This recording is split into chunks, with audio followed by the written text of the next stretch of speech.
కాంగ్రెస్ కు మజ్లిస్ పార్టీ మద్దతు ఉపసంహరించుకున్న నేపథ్యంలో ఈ పరిస్థితిని తెలంగాణ ఉద్యమానికి అనుకూలంగా ఎలా మార్చుకోవాలనే విషయంపై కేసీఆర్ నిర్వహించిన సమావేశంలో చర్చించినట్లు తెరాస అధికార ప్రతినిధి జగదీశ్వరరెడ్డి వెల్లడించారు.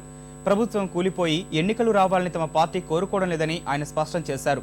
తెలంగాణకు తీరని ద్రోహం చేసిన కాంగ్రెస్ పార్టీని మట్టి కరిపించడానికి ప్రజలు సిద్ధంగా ఉన్నారని జగదీశ్వరరెడ్డి గుర్తు చేశారు. వైఎస్ఆర్సీపీ పార్టీ కూడా అది పుట్టుకతోనే తెలంగాణ వ్యతిరేకి అనేది పార్లమెంట్లో నిరూపించుకుంది. తన చేతులు ప్లకార్డు లేకున్నా తెలుగుదేశం నాయకుడి చేతిలో నుంచి వెళ్ళి పార్లమెంట్ సభ్యుడి చేతిలో నుంచి ప్లకార్డు లాక్కొని మరి పార్లమెంట్లో నేను సమైక్యవాదినే, నేను తెలంగాణ వ్యతిరేకినే అని చెప్పి